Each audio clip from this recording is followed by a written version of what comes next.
अभी कुछ दिनों पहले हमने देखा था कि भाई केंद्र सरकार ने कृषि क्षेत्र से संबंधित कुछ कानून पारित किए थे और उन कानूनों के तहत निजी क्षेत्र को यानी कि प्राइवेटाइजेशन को कृषि क्षेत्र में बढ़ावा दिया गया था। इन कानूनों का देश में कई जगह विरोध भी हमें देखने को मिला। खास करके पंजाब ने बहुत जबरदस्त तरीके से इन कृषि क्षेत्र में किए गए कानूनों का विरोध किया। अब इस एडिटोरियल में हम बात करने वाले हैं कि पंजाब करने क्या वाला है कि भाई केंद्र सरकार ने कृषि क्षेत्र से संबंधित ये जो नए कानून बनाए हैं, इन कानूनों में सुधार करते हुए, या आप ये भी कह सकते हो कि पंजाब जो है ना, इन कानूनों को पूरी तरीके से पलटने की तैयारी कर रहा है। कि पंजाब विधानसभा में कोशिश की जा रही है कि केंद्र सरकार के द्वारा जो कानून पारित किए गए हैं कृषि क्षेत्र के संबंध में, इन कानूनों को पूरी तरीके से रद्द कर दिया जाए या फिर इनमें पूरी तरीके से संशोधन कर दिया जाए। इसी संबंध में इस एडिटोरियल में हम बात करने वाले हैं। Taking on the centre. देखो, टेक ऑन का मतलब होता है मुकाबला करना, है ना। टेक ऑन का मतलब होता है किसी से मुकाबला करना या किसी के खिलाफ होना। तो यहाँ पे बात हम कर रहे हैं कि जैसे कि पंजाब है ना, वो केंद्र सरकार के खिलाफ है। टेकिंग ऑन द सेंटर, कि भाई जो सेंटर ने कानून बनाए हैं उनके खिलाफ जाना, है ना। तो ये बिल्कुल केंद्र सरकार से मुकाबला करना। आगे देखते हैं। States aggrieved by central farm laws. Aggrieved का मतलब होता है दुखी होना, है ना, दुखी होना। कि भाई जो विभिन्न राज्य हैं, aggrieved by central farm laws, कि केंद्र सरकार के द्वारा कृषि क्षेत्र से संबंधित जो कानून बनाए गए हैं, उन कानूनों से जो भी राज्य दुखी हैं, आर अडॉप्टिंग, वे अपना रहे हैं। क्या अपना रहे हैं? Both legislative and legal measures. Measures का मतलब हो गया उपाय, लीगल यानी कानूनी उपाय, और लेजिस्लेटिव मेजर्स का मतलब हो गया विधायी उपाय। देखो, लेजिस्लेटिव असेंबली का मतलब क्या होता है? लेजिस्लेटिव असेंबली बोला जाता है विधानसभा को, है ना। तो विधानसभा के माध्यम से भी और कानूनी तरीके अपनाते हुए भी विभिन्न राज्य जो हैं केंद्र सरकार के कानूनों को, जो कि कृषि क्षेत्र में, जो कि कृषि क्षेत्र से संबंधित है, पलटने की कोशिश कर रहे हैं, है ना। तो भाई एक तो दो उपाय हैं राज्यों के पास कि भाई केंद्र सरकार ने कृषि क्षेत्र से संबंधित जो कानून बनाए हैं, इन कानूनों के खिलाफ जाने के दो तरीके हैं राज्यों के पास। एक तो वे सुप्रीम कोर्ट में जा सकते हैं, कानूनी सहारा ले सकते हैं। दूसरा, वे क्या कर सकते हैं कि उनकी जो लेजिस्लेटिव असेंबली है, उनकी जो विधानसभा है, उस विधानसभा में इन कानूनों में संशोधन कर सकते हैं। तो दोनों उपाय विभिन्न राज्यों के द्वारा अपनाए जा रहे हैं। आगे देखते हैं। Punjab efforts to enact. Enact का मतलब है यहाँ पे निर्मित करना, है ना। जैसे कानून निर्मित किया जाता है ना, कानून बनाया जाता है, बनाना। Punjab efforts to enact state amendments. Amendments का मतलब हो गया संशोधन। To override. To override, override का मतलब होता है किसी चीज को रिजेक्ट करना।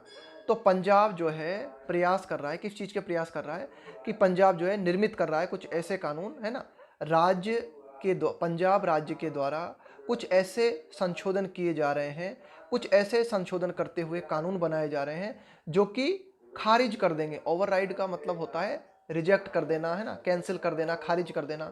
The effects of the centres new agriculture loss, कि भाई केंद्र सरकार के द्वारा जो नए एग्रीकल्चर कानून बनाए गए हैं, उनके प्रभावों को खत्म करने के लिए, उनके प्रभावों को ओवरराइड करने के लिए पंजाब राज्य के द्वारा कुछ संशोधन करने के प्रयास किए जा रहे हैं ना। तो ये क्या दिखाता है? एपेटोमाइज, है ना। ये जो पंजाब के ये जो एफर्ट्स है ना, अब देखना, ध्यान देना, ये जो एपेटोमाइज वर्ब है ना, किसके लिए आई है? ये आई है प्रयासों के लिए, कि भाई पंजाब के द्वारा जो प्रयास किए जा रहे हैं। एपेटोमाइज, एपेटोमाइज का मतलब होता है सटीक उदाहरण होना। तो क्या है ये? मतलब पंजाब के एफर्ट जो है ये बिल्कुल सटीक उदाहरण है। The difficulties in managing the conflict, कि भाई क्या क्या डिफिकल्टीज हमें देखने को मिल रही है ना। मैनेज करना मतलब किसी चीज को प्रबंध करना, है ना, प्रबंध करना। द कॉन्फ्लिक्ट, कॉन्फ्लिक्ट का मतलब होता है कलह होना, टकराव होना, संघर्ष होना। Between liberalising the farm sector, farm sector का मतलब हो गया कृषि क्षेत्र। लिबरलाइज करने का मतलब होता है उदार बनाना किसी चीज को, है ना, और भी ज्यादा जो सख्त नियम और कानून है ना, उनको थोड़ा ढीला कर देना।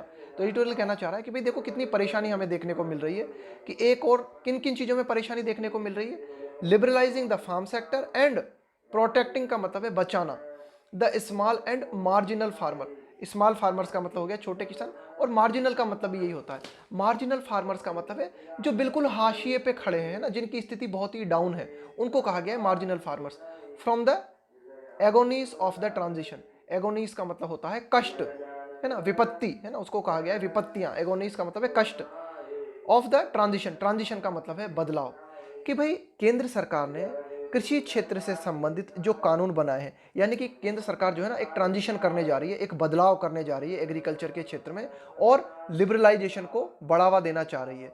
इसी को ध्यान में रखते हुए केंद्र सरकार ने कानून बनाए हैं।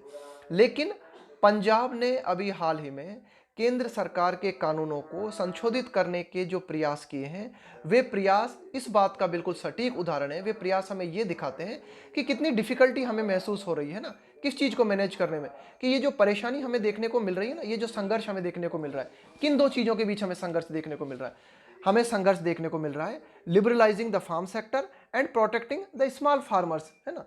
कि भाई यह जो परिवर्तन हम करने जा रहे हैं, यानी कि केंद्र सरकार जो लिबरलाइजेशन कृषि क्षेत्र में लाने जा रही है, ये जो ट्रांजिशन का मतलब होता है बदलाव, है ना, कि ये जो ट्रांजिशन केंद्र सरकार कृषि क्षेत्र में कानूनों के माध्यम से करने जा रही है, उसके माध्यम से कितनी ज़्यादा परेशानी हमें देखने को मिल रही है ना, कि लिबरलाइजेशन, एक और लिबरलाइजेशन है, दूसरी ओर स्मॉल फार्मर्स है ना। और तो आप ये कह सकते हो कि मतलब इनको प्रबंध करने में बड़ी दिक्कत हो रही है। तो ध्यान रखना, ये पूरा की पूरा एक सेंटेंस है जिसमें हमें जो है पूरी बात बताई गई है कि भाई पंजाब के द्वारा जो प्रयास किए जा रहे हैं, वे प्रयास हमें इस बात को दिखाते हैं कि हाँ, लिबरलाइजेशन, है ना, कि भाई ये जो कृषि क्षेत्र से संबंधित जो लिबरलाइजेशन है और छोटे किसानों को बचाना, है ना, इनमें जो है कितना टकराव हमें देखने को मिल रहा है। आगे देखते हैं। द इश्यू ऑल्सो फ्लैग्स, तो ये जो इशू है ना, ये कृषि क्षेत्र से संबंधित ये जो कानून का मसला है, ये जो इशू है, ऑल्सो फ्लैग, फ्लैग का मतलब होता है चिन्हित करना, कि ये इशू इस बात को भी चिन्हित करता है, इस बात को भी दिखाता है। द कॉन्सिक्वेंसेस, कॉन्सिक्वेंस का मतलब होता है परिणाम, खास करके प्रतिकूल परिणाम। The issue also flags the consequences of not having a wide and inform debate, कि भाई केंद्र सरकार ने कृषि क्षेत्र से संबंधित ये कानून जब पारित किए, तो केंद्र सरकार ने वाइड का मतलब है विस्तृत, है ना, और इन्फॉर्म्ड का मतलब है सबको सूचित करते हुए, डिबेट का मतलब है वाद विवाद, कि भाई केंद्र सरकार ने अच्छी तरीके से इन कानूनों पर जो है चर्चा नहीं की, वाद विवाद नहीं किया, पार्लियामेंट में इन कानूनों पर व्यापक चर्चा नहीं हुई, है ना, ये एडिटोरियल कहना चाह रहा है ना। तो एडिटोरियल ये भी दिखाना चाह रहा है कि पंजाब ने ये कदम क्यों उठाए। पंजाब ने ये कदम इसीलिए उठाए, इसलिए उठाने पड़ गए पंजाब को। एडिटोरियल ये कहना चाह रहा है कि भाई द इशू, ये जो मुद्दा है पूरा की पूरा इस बात को दिखाता है, कॉन्सिक्वेंसेस का मतलब है प्रतिकूल परिणाम, ऑफ नॉट हैविंग, नहीं करने के, नॉट हैविंग का मतलब है नहीं करने के, a wide and inform debate, कि भाई अगर केंद्र सरकार के द्वारा पार्लियामेंट में विस्तृत तरीके से चर्चा इस कानून पर की गई होती, तो शायद पंजाब जो काम कर रहा है इसकी नौबत न आई होती। तो यही डिटेल बता रहा है कि प्रतिकूल परिणाम क्या हो सकते हैं, कि यदि आप किसी कानून के ऊपर कानून बनाते हो और उसके ऊपर वाइड डिबेट नहीं करते हो, एक विस्तृत चर्चा नहीं कर सकते हो, तो उसके प्रतिकूल परिणाम क्या हो सकते हैं, यह भी हमें इस मुद्दे से पता चलता है ना। Before introducing far reaching changes, before introduce का मतलब है प्रवेश कराना, फार रीचिंग, फार रीचिंग का मतलब क्या होता है, दूरगामी।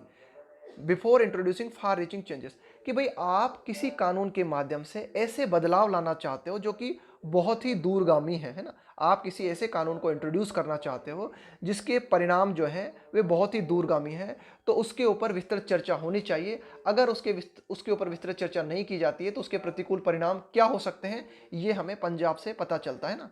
आगे देखते हैं।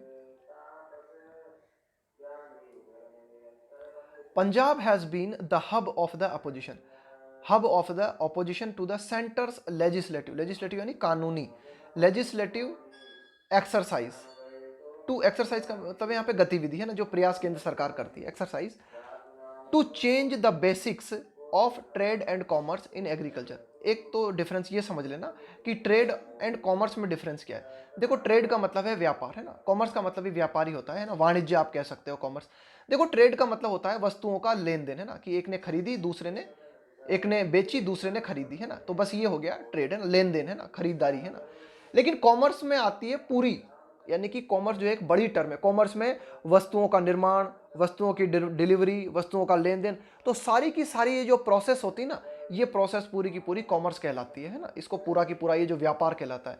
लेकिन ट्रेड जो है ना एक व्यापार का छोटा रूप है, ट्रेड का मतलब है लेन देन, आपने बेचा मैंने खरीदा, इसको बोलते हैं ट्रेड, है ना। तो ट्रेड एंड कॉमर्स, तो अब देखते हैं पूरी लाइन क्या कहना चाहती है। तो ये तो डिफरेंस हुआ ट्रेड एंड कॉमर्स में, कि Punjab has been the hub, hub का मतलब है केंद्र, of the opposition to the centre's legislative exercise to change the basics, basics का मतलब है कुछ आधारभूत बातें, कि भाई केंद्र सरकार ने जब भी व्यापार और वाणिज्य से जुड़ी हुई कृषि क्षेत्र से संबंधित, इन एग्रीकल्चर का मतलब है कृषि क्षेत्र से संबंधित व्यापार की जो मूलभूत बातें हैं, इनको अगर चेंज करने की केंद्र सरकार ने कभी भी कोशिश की है, तो पंजाब ने ज़्यादातर जो है इन बातों का विरोध किया है ना। Punjab has been the hub, कि पंजाब केंद्र रहा है किस चीज़ का, ऑपोजिशन का, कि पंजाब ज़्यादातर जो है विरोध करता रहा है किस चीज़ का, सेंटर्स लेजिस्लेटिव एक्सरसाइज, कि केंद्र सरकार कोई भी कानूनी कदम उठाती है कृषि के क्षेत्र में, है ना, व्यापार वाणिज्य के क्षेत्र में, तो हमें ऐसा देखने को मिला है कि पंजाब में ज़्यादातर इसका विरोध ही किया गया है। ये एडिटोरियल बात करना चाह रहा है। आगे देखते हैं कि the Akali Dal, the main opposition in the state, Akali Dal है ना, ये पंजाब का ही एक पॉलिटिकल पार्टी है। The main opposition in the state, कि पंजाब राज्य जो है, उस पंजाब राज्य में मुख्य रूप से जो विरोध किया जा रहा है, ये जो केंद्र सरकार ने जो कृषि संबंधित कानून बनाए ना, इनका मुख्य विरोध किया जा रहा है पंजाब के द्वारा, और पंजाब में भी खासकर अकाली दल के द्वारा, है ना, इस पार्टी के द्वारा। इवेंचुअली विड्रू, अब देखो ध्यान देना, ये यहां से और यहां कॉमा लगा हुआ है। अकाली दल के बारे में एडिशनल जानकारी दी गई हमें कि भाई अकाली दल कौन है। अकाली दल है मुख्य विपक्षी पार्टी, है ना, जो कि केंद्र सरकार के कृषि क्षेत्र के कानूनों का विरोध कर रही है ना। अकाली दल इवेंचुअली, इवेंचुअली का मतलब होता है फाइनली, है ना।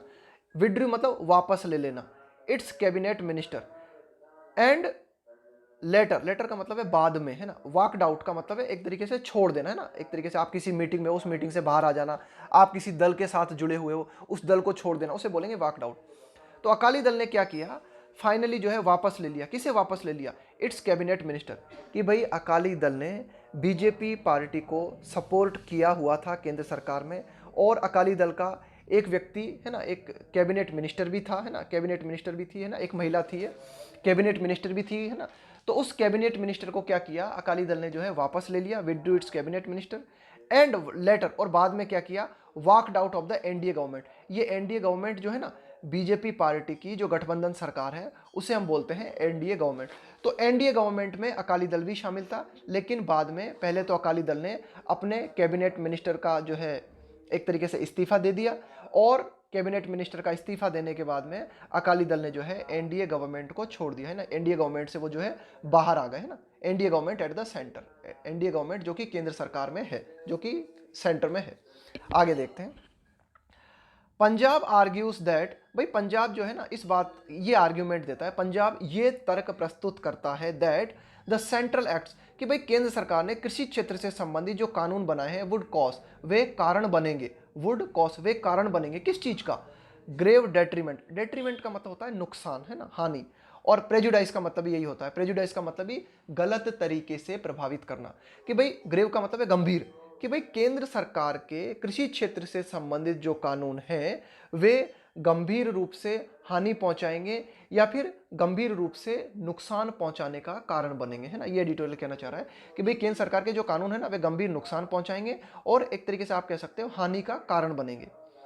टू एग्रीकल्चर कम्युनिटीज, किसको नुकसान पहुंचाएंगे, किसके प्रति हानि, किसके खिलाफ जो है हानिकारक प्रभाव डालेंगे केंद्र सरकार के कानून, टू एग्रीकल्चर कम्युनिटीज, कृषि क्षेत्र से जुड़ा हुआ जो समुदाय है, उस समुदाय को गहरा नुकसान केंद्र सरकार के कानूनों से भुगतना पड़ेगा, ऐसा कहना है किसका, पंजाब का। आगे देखते हैं,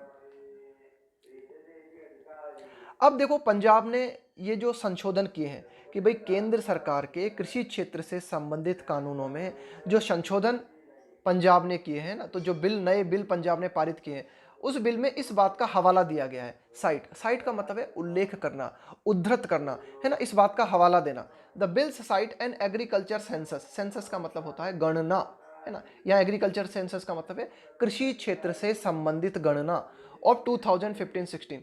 भाई देखो पंजाब ने जो नए बिल प्रोपोज किए हैं, नए बिल प्रस्तावित किए हैं, उन बिल में कृषि क्षेत्र से जुड़ी हुई जो गणना है 2015-16 की, उसका हवाला दिया गया है, और इस प्रकार का आर्गुमेंट दिया गया है ना, ये तर्क दिया गया है that 86.2% of farmers on less than 5 acres, कि भाई 86% से भी, लगभग 86% जो किसान हैं उनके पास 5 एकड़ से भी कम जमीन है ना। पंजाब का कहना है, पंजाब ने कृषि क्षेत्र से संबंधित जो नए संशोधित बिल जो लेके आई है ना पंजाब, जिनको पारित करने जा रही है ना, जो प्रपोज किए हैं यानी कि पंजाब ने अपनी विधानसभा में जो नए कृषि क्षेत्र से संबंधित बिल जो प्रपोज किए हैं, उन बिलों के तहत पंजाब ने ये बात कही है, क्या बात कही है, 2015-16 की कृषि क्षेत्र की जनगणना का उन्होंने हवाला दिया है और ये आर्ग्यूमेंट प्रस्तुत किया है, क्या आर्ग्यूमेंट प्रस्तुत किया है कि भाई 86% जो किसान हैं उनके पास 5 एकड़ से भी कम जमीन है ना।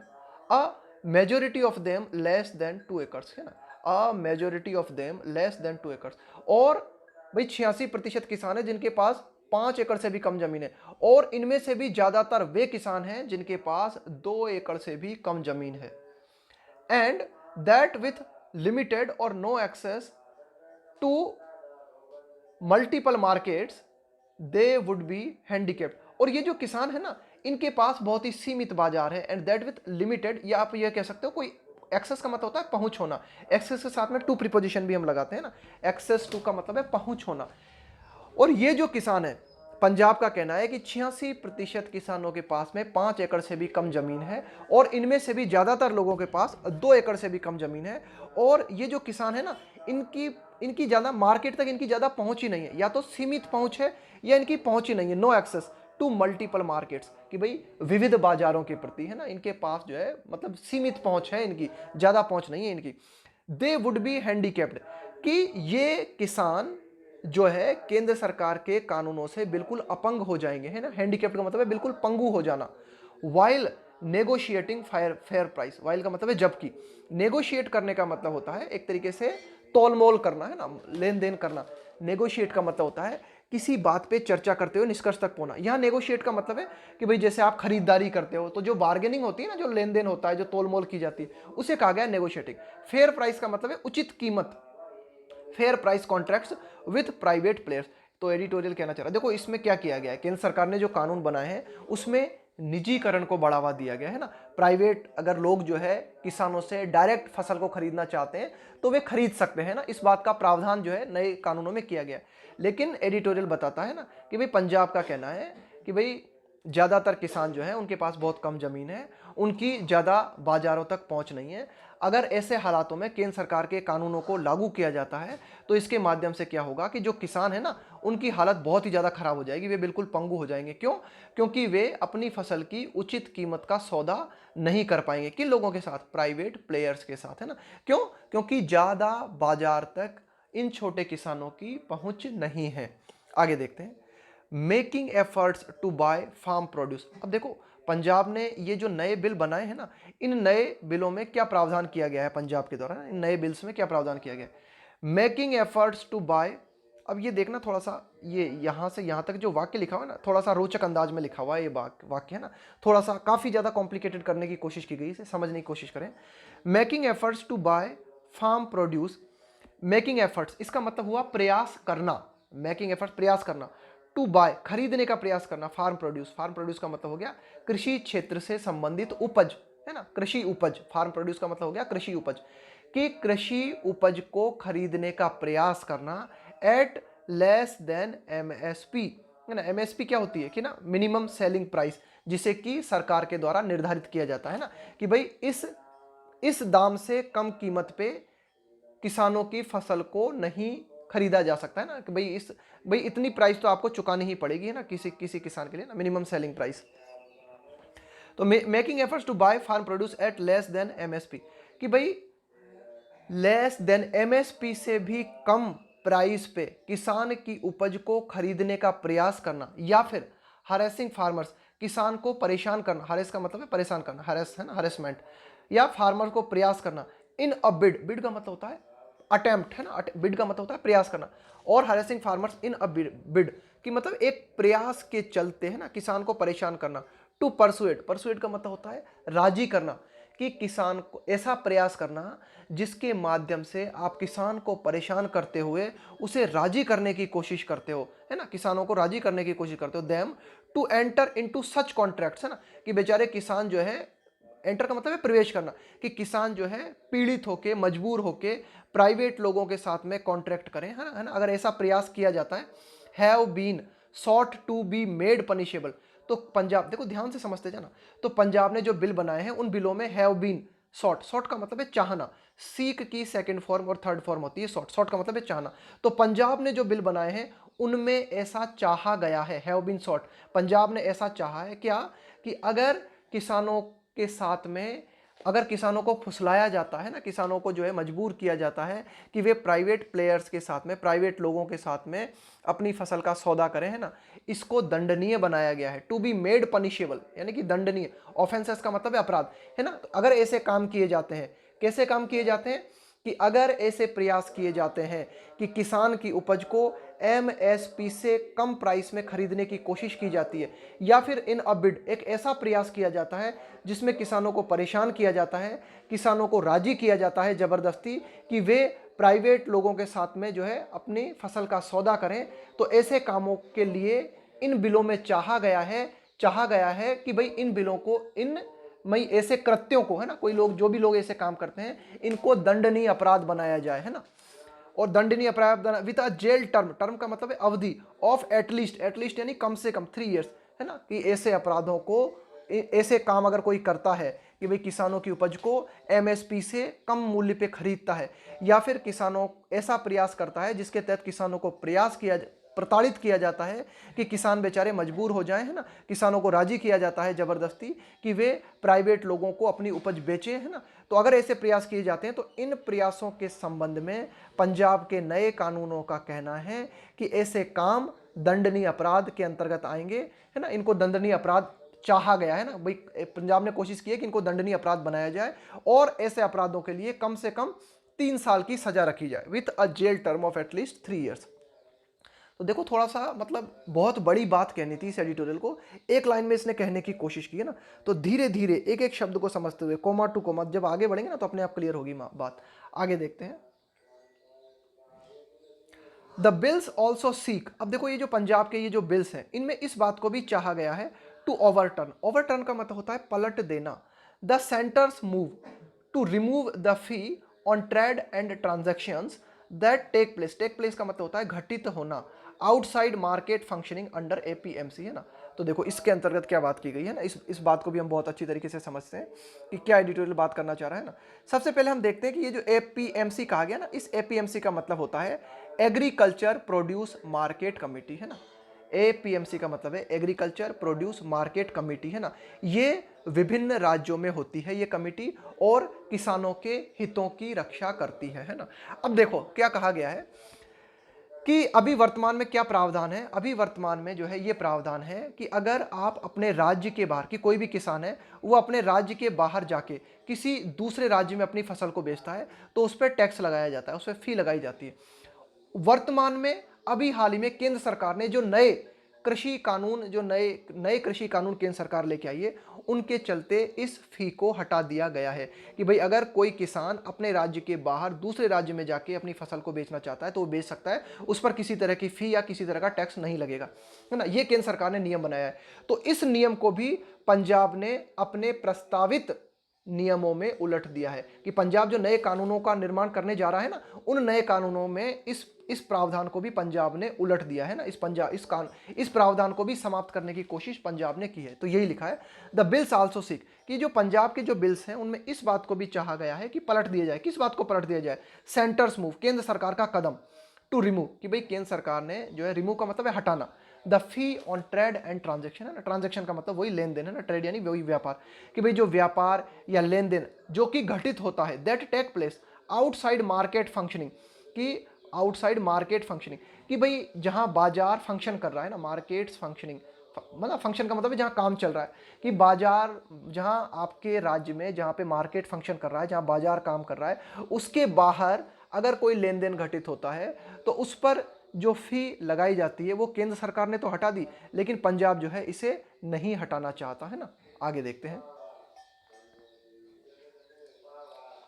अ key issue raised by Punjab proposed amendment is, भाई एक और जो है बहुत ही महत्वपूर्ण मुद्दा है, वो क्या है? इज वेदर रेस्ड, जो कि उठाया गया है, बाय पंजाब प्रोपोज्ड का मतलब है प्रस्तावित, अमेंडमेंट्स का मतलब है संशोधन, कि भाई पंजाब कृषि क्षेत्र से जुड़े हुए कानूनों में जो संशोधन करने जा रहा है, जो प्रस्तावित संशोधन करने जा रहा है, उनमें एक और मुख्य मुद्दा उठाया गया है। वो मुख्य मुद्दा क्या है? Is whether they are legally valid, कि भाई जो पंजाब जो करने जा रहा है ना, कि पंजाब केंद्र सरकार के कानूनों में जो संशोधन करने जा रहा है, तो क्या पंजाब के संशोधन जो है whether they are legally valid, कि वे जो है क्या कानूनी रूप से वैलिड है, and where is whether they are legally valid and where they stand in the teeth of the centre's legislation. देखो ये जो लिखा हुआ है ना, in the teeth of, in the teeth of का मतलब होता है के खिलाफ, है ना। इन द टीथ ऑफ का मतलब होता है के खिलाफ, है ना, कि भाई इसको आप कह सकते हो डेस्पाइट समथिंग, है ना, किसी के बावजूद,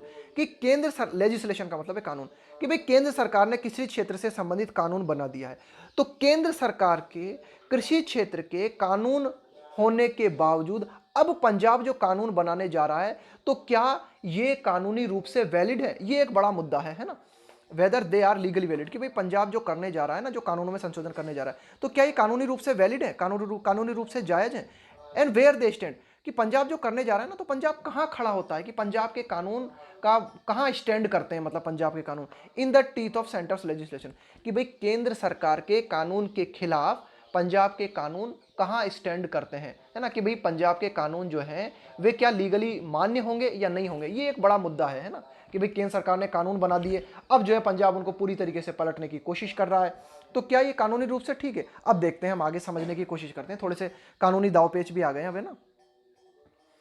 states can Indeed amend central loss. देखो जो विभिन्न राज्य हैं, इंडीड यानी वास्तव में, अमेंड यानी संशोधन करना, सेंट्रल लॉस, इनेक्ट का मतलब है जो निर्मित किए जाते हैं, इनेक्टेड का मतलब है यहाँ पे जो निर्मित किए जाते हैं, कि भाई जो विभिन्न राज्य हैं वे वास्तव में केंद्र सरकार के कानूनों में संशोधन कर सकते हैं। Central loss enacted under the concurrent list. Concurrent list का मतलब होता है संघ सूची।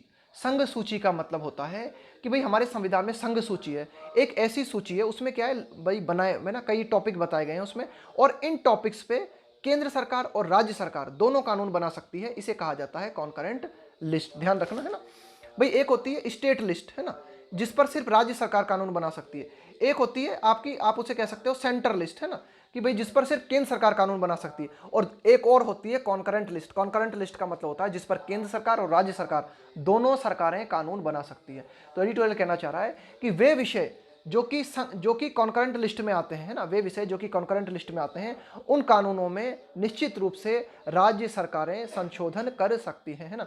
सेंट्रल लॉस इनेक्टेड, कि भाई ऐसे केंद्रीय कानून जो कि निर्मित किए जाते हैं कॉन्करेंट लिस्ट के अंतर्गत, उन कानूनों में विभिन्न राज्य जो है वे संशोधन कर सकते हैं।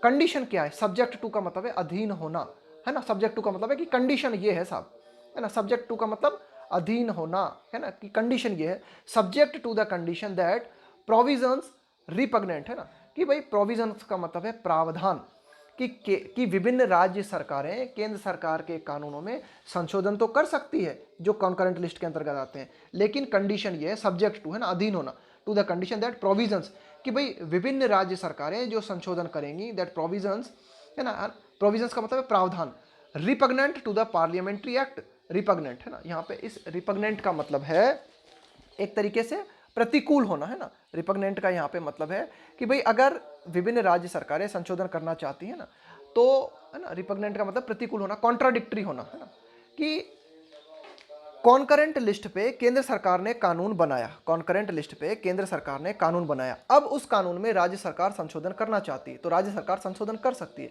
लेकिन राज्य सरकार ऐसे संशोधन करती है जो कि केंद्र सरकार के प्रतिकूल जाते हैं, केंद्र सरकार के रिपग्नेंट हैं, केंद्र सरकार के कॉन्ट्राडिक्टरी हैं, केंद्र सरकार के कानूनों के विरोधाभासी हैं, है ना, टू द पार्लियामेंट्री एक्ट, कि भाई जो कानून हमारी पार्लियामेंट के द्वारा पास किए गए हैं, यानी केंद्र सरकार ने पास किए हैं, उन कानूनों के अगर बिल्कुल खिलाफ कोई राज्य जाता है तो क्या चाहिए, विल हैव टू, तो फिर विभिन्न राज्यों को जरूरत है, विभिन्न राज्यों को करना होगा, विल हैव टू मतलब करना होगा, गेट द प्रेसिडेंट असेंट, तो फिर प्रेसिडेंट की अनुमति राज्यों को चाहिए, है ना। गेट द प्रेसिडेंट्स असेंट का मतलब है सहमति। तो ध्यान रखना, कॉन्करेंट लिस्ट है, उसके ऊपर केंद्र सरकार और राज्य सरकार दोनों कानून बना सकती है, लेकिन कॉन्करेंट लिस्ट के ऊपर अगर केंद्र सरकार ने किसी टॉपिक के ऊपर कानून बनाया है और उस कानून को पूरी तरीके से राज्य सरकार अगर परिवर्तित करना चाहती है ना, रिपग्नेंट का मतलब है बिल्कुल विरोध में अगर कोई राज्य सरकार केंद्र सरकार के कानून के जाती है, तो फिर राज्य सरकार कानून को पारित तभी कर सकती है जब उसे राष्ट्रपति की परमिशन मिल जाए, है ना। विल हैव टू गेट, कि आपको पाना होगा, तो यही है ना, पूरा की पूरा लिखा हुआ है। विदाउट विच, अगर आपको राष्ट्रपति की परमिशन नहीं मिलती है, यानी कि विभिन्न राज्य जो कि केंद्र सरकार के द्वारा बनाए गए कानून को पूरी तरीके से पलटना चाहते हैं, वे अगर प्रेसिडेंट की परमिशन नहीं ले पाते हैं, है ना, without which they do not come into force. Come into force का मतलब होता है प्रभाव में आना, लागू हो जाना किसी चीज का। जैसे हम बोले कि भाई कानून तो बन गया है लेकिन अभी फोर्स में नहीं आया, यानी कि अभी वो लागू नहीं हुआ है ना। तो अगर राष्ट्रपति की परमिशन नहीं मिलती है केंद्र राज्य सरकार के द्वारा जो संशोधन किए जाते हैं उनको, तो वे लागू नहीं हो पाते हैं ना, वे अमल में नहीं आ पाते ना। तो ये भी थोड़ी सी एक बड़ी लाइन थी, है ना, जिसमें कि काफ़ी सारी बातों को जो है छोटे रूप में कहने की कोशिश की गई है ना, कि states can Indeed amend central loss, की राज्य जो है वास्तव में केंद्र सरकार के कानूनों में, जो कि कानून केंद्र सरकार के द्वारा निर्मित किए जाते हैं, इनेक्ट का मतलब है निर्मित करना, केंद्र सरकार के द्वारा संघ सूची, ये जो कॉन्करेंट लिस्ट है, इस कॉन्करेंट लिस्ट के तहत अगर कानून केंद्र सरकार के द्वारा बनाए जाते हैं तो उन कानूनों में राज्यों के द्वारा संशोधन किया जा सकता है। लेकिन कंडीशन है साहब, subject to the condition that provisions, कि केंद्र की राज्य सरकार जो संशोधन करने जा रहा है, कि राज्य सरकार जो नए प्रावधान लाने जा रहा है, वे नए प्रावधान अगर विरोधाभासी हैं, है ना, वे नए प्रावधान अगर हमारी संसद के विरोध में हैं, तो उन नए प्रावधानों को पाना होगा, will have to get the president assent, उन नए प्रावधानों को राष्ट्रपति की परमिशन प्राप्त करनी होगी। बिना राष्ट्रपति की परमिशन के वे संशोधन लागू नहीं माने जाएंगे। आगे देखते हैं, the Punjab bills note that, कि भी जो पंजाब के बिल हैं उनमें इस बात को नोट किया गया है, इस बात को देखा गया है, दैट एग्रीकल्चर इज अंडर। अब देखो पंजाब का क्या कहना है, पंजाब ने क्या कहा है कि पंजाब ये जो नए संशोधन लेके आया है, तो पंजाब ने क्या तर्क प्रस्तुत किया है। पंजाब का कहना है कि भाई जो एग्रीकल्चर है ना, कृषि क्षेत्र जो है, that agriculture is under the legislative domain, का मतलब है क्षेत्र, ऑन द स्टेट, लेजिस्लेटिव का मतलब है कानूनी, कि भाई कृषि क्षेत्र पे कानून बनाना राज्यों का क्षेत्राधिकार है ना, कानूनी रूप से जो क्षेत्राधिकार है वो राज्यों का है कृषि क्षेत्र को लेकर, है ना, यानी कि कृषि क्षेत्र पर राज्य कानून बना सकते हैं। क्यों? एज, चूंकि the subject falls under the state list in the 7th schedule, कि हमारे संविधान का जो 7वां शेड्यूल है ना, उसमें जो है 7वें शेड्यूल में जो प्रावधान किया गया है स्टेट लिस्ट है वहां पर, और स्टेट लिस्ट में एग्रीकल्चर क्षेत्र को राज्य सूची के अंतर्गत रखा गया है। तो पंजाब राज्य ने कहा है that agriculture is under the legislative domain on the state, कि भाई जो कृषि क्षेत्र है ये किसके अंतर्गत आता है, अंडर मतलब किसके अधीन आता है, लेजिस्लेटिव का मतलब है कानूनी जो दायरा है वो दायरा राज्यों का है कृषि क्षेत्र को लेकर, है ना। क्यों? क्योंकि जो कृषि क्षेत्र से संबंधित जो विषय है ना, कृषि क्षेत्र जो है ये ऐसा सब्जेक्ट है, ये फाल्स, ये आता है अंडर द स्टेट लिस्ट, ये राज्य सूची के अंतर्गत आता है, जिसे कि हमारे संविधान के 7वें शेड्यूल में बताया गया है। आगे देखते हैं, तो देखो पंजाब ने बिल्कुल स्पष्ट बोल दिया कि भाई हम संशोधन कर सकते हैं, वो इसलिए कर सकते हैं क्योंकि एग्रीकल्चर जो है वह राज्य सूची का विषय है ना, कानूनी रूप से ये हमारा क्षेत्राधिकार है, ये पंजाब का कहना है। अब फिर जब ये एग्रीकल्चर राज्य सूची का विषय है, तो फिर केंद्र सरकार ने कानून कैसे बना दिया इसके ऊपर, आगे देखते हैं। इसलिए बना दिया, द सेंटर हैज इनेक्टेड, कि भाई सेंटर ने निर्मित कर दिया, इनेक्ट का मतलब है निर्मित कर दिया, इट्स फार्म सेक्टर बिल, कृषि क्षेत्र से संबंधित बिल्स केंद्र सरकार ने इसलिए निर्मित कर दिए, बाय इन्वोक, इन्वोक का मतलब है सहारा लेते हुए, या इन्वोक का मतलब है यूज करना, सहारा लेना, इन्वोकिंग, है ना, by invoking entry 33B in the concurrent list, कि भाई जो संघ सूची है, जो कॉन्करेंट लिस्ट है हमारी, है ना, कॉन्करेंट का मतलब संघ सूची नहीं होता है ना, मैं बार बार आपको संघ सूची बोल रहा हूँ। कॉन्करेंट का मतलब होता है समवर्ती सूची, है ना, समवर्ती सूची का मतलब है कि भाई संघ सूची तो उसको माना जाता है जिसके ऊपर सिर्फ केंद्र का अधिकार होता है ना, तो कॉन्करेंट लिस्ट का मतलब होता है, ध्यान में रखना, समवर्ती सूची, यानी कि जिन पे दोनों कानून बना सकते हैं, राज्य भी और केंद्र भी, उसको बोला जाता है कॉन्करेंट लिस्ट। तो देखो entry 33B in the concurrent list, कि भाई जो कॉन्करेंट लिस्ट है, जो समवर्ती सूची है, उसमें 33B पे जो एंट्री की गई है उसका सहारा लेते हुए केंद्र सरकार ने फार्म सेक्टर बिल्स को निर्मित किया है ना। इस सूची में क्या कहा गया है, which concerns trade and commerce in, है ना, देखो कंसर्न इन का मतलब है इस बात के बारे में चिंता करना, है ना, इसको ख्याल में लेना, है ना, trade and commerce in, and production का मतलब है उत्पादन, supply and distribution of food stuffs, है ना, supply and distribution of food stuff, कि भाई फूड स्टफ, कि भाई जो खाद्यान्न है, फूड स्टफ का मतलब हो गया जो आपका ये जो खाद्यान्न है ना, उसको हम बोलते हैं फूड स्टफ, खाने पीने से जुड़ा हुआ जो सामान है। तो जो फूड स्टफ है उसकी सप्लाई, उसका डिस्ट्रीब्यूशन, उसका प्रोडक्शन, ये सारी की सारी चीज़ें जो है, इनका ट्रेड, इनका कॉमर्स, है ना, ये सब चीजें जो है कॉन्करेंट लिस्ट में रखी गई हैं। तो देखो कितना बेहतरीन जो है एक तरीके से टकराव हुआ है केंद्र सरकार और राज्य सरकार के बीच में कि भाई एग्रीकल्चर क्षेत्र तो आता है स्टेट सूची के अंतर्गत, और कॉन्करेंट सूची जो है उस कॉन्करेंट सूची में इस बात के प्रावधान है कि भाई जो खाने पीने से जुड़ी हुई चीजें हैं, जो फूड स्टफ है हमारा, उसका प्रोडक्शन, सप्लाई, डिस्ट्रीब्यूशन, ट्रेड वगैरह जो है ये कॉन्करेंट लिस्ट में आते हैं, और इन पर दोनों कानून बना सकती है, केंद्र सरकार भी और राज्य सरकार भी। तो इसी बात को ध्यान में रखते हुए केंद्र सरकार ने कानून बना दिया। अब देखते हैं बाय स्ट्रेचिंग। स्ट्रेचिंग का मतलब है फैलाते हुए। The entries meaning to include agriculture. अब देखो केंद्र सरकार ने क्या किया, केंद्र सरकार ने ये जो 33B एंट्री है ना, जिसमें कि फूड स्टफ के बारे में बात की गई है, तो केंद्र सरकार ने क्या किया, जब पार्लियामेंट में कानून पास किया तो इस एंट्री में जो बात कही गई है उसके अर्थ को और ज्यादा विस्तारित कर दिया और उन्होंने एग्रीकल्चर को भी शामिल कर लिया। उन्होंने कहा कि भाई एग्रीकल्चर की जो प्रोड्यूस है, जैसे कि चावल है, व्हीट है ना, इसके अलावा सेसमी है ना, तिल है, तो ये सारी सारी चीजें क्या है, ये फूड स्टफ भी तो है, इनको खाया भी तो जाता है। तो केंद्र सरकार ने कहा कि भाई हम भी इस पे कानून बना सकते हैं। तो इस बात को सहारा लेकर जो है केंद्र सरकार ने कानून बना दिया इसके ऊपर। बाय स्ट्रेचिंग का मतलब है और फैलाते हुए। द एंट्रीज मीनिंग कि भाई 33B कॉन्करेंट लिस्ट में जो एंट्री की गई है उसके अर्थ को और ज्यादा फैलाते हुए केंद्र सरकार ने क्या किया, एग्रीकल्चर को भी शामिल कर लिया। इस तरह से पार्लियामेंट हैज मैनेज, है ना, एक बात ध्यान रखना, पार्लियामेंट के आगे द नहीं लगता कभी भी, है ना, कि पार्लियामेंट का सीधा प्रयोग करते हैं।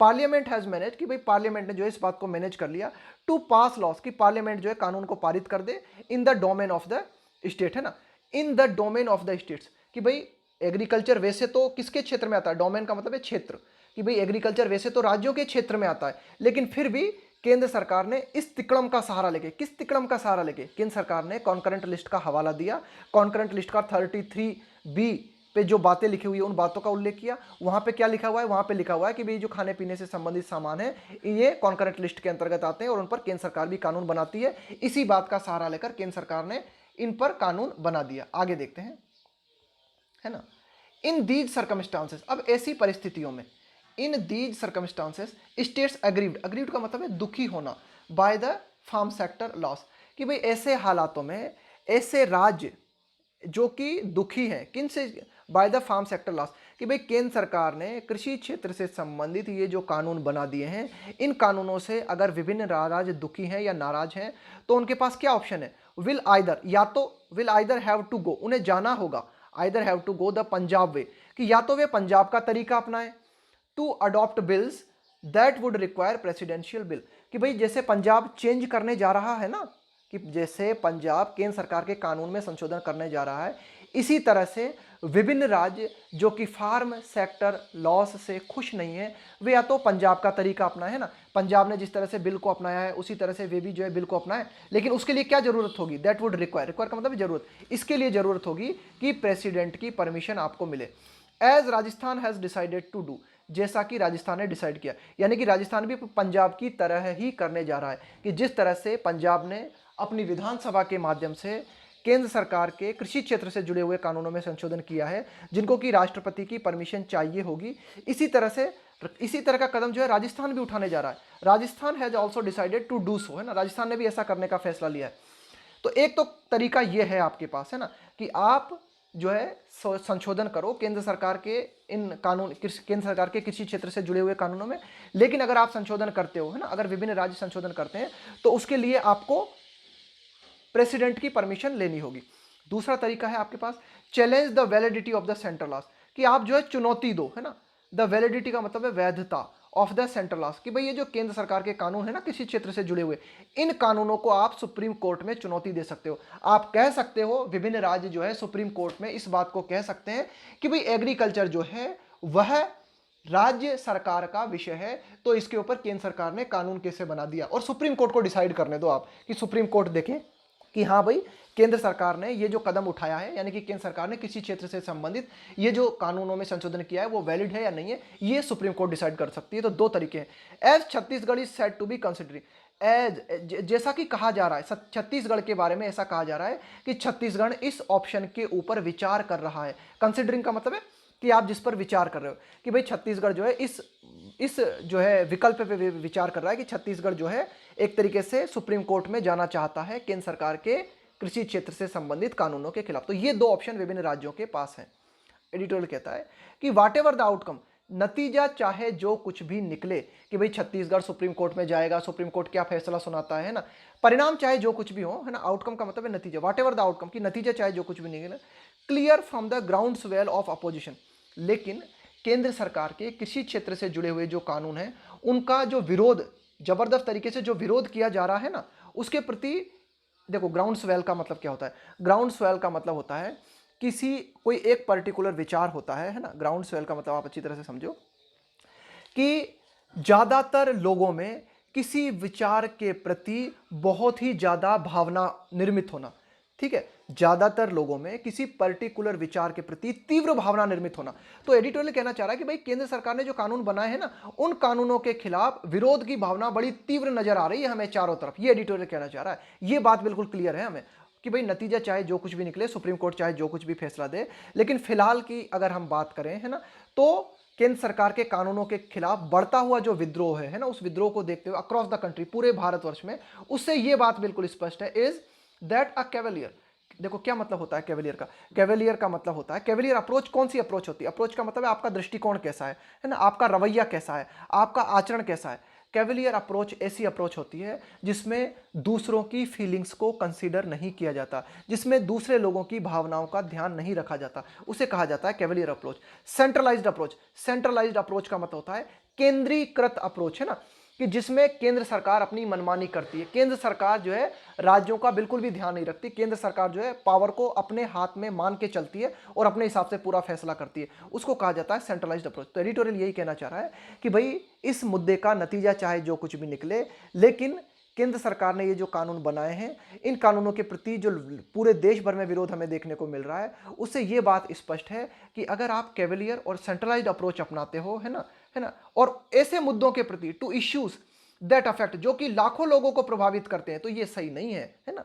कैवलियर अप्रोच अपनाना ऐसे मुद्दों के प्रति जो कि लाखों लोगों को प्रभावित करते हैं मुद्दे, है ना, उन मुद्दों पर पूरी तरीके से विचार विमर्श होना चाहिए। ऐसी अप्रोच ठीक नहीं है ना। That affect millions of farmers, है ना, कि ऐसे कानून जो कि लाखों लोगों को प्रभावित करते हैं, ऐसे कानूनों के प्रति अगर आप कैवलियर अप्रोच अपनाते हो तो यह इलसर्व, प्रतिकूल रूप से हमारे विविधता भरे देश को प्रभावित करता है ना। इलसर्व, इलसर्व का मतलब है एक तरीके से प्रतिकूल रूप से प्रभावित करना, है ना, गलत प्रभाव डालना, है ना।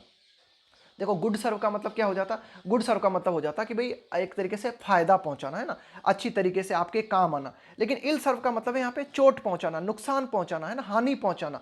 A diverse country. लेकिन अगर हम ऐसी अप्रोच अपनाते हैं, अगर हम कैवलियर अप्रोच अपनाते हैं, अगर हम दूसरों की भावनाओं को कंसीडर नहीं करते हैं, हमारा विविधता भरा देश है, तो इसमें क्या होगा? यह प्रतिकूल रूप से लाखों लोगों को प्रभावित कर सकते हैं ऐसे कानून। ये एडिटोरियल कहना चाह रहा है।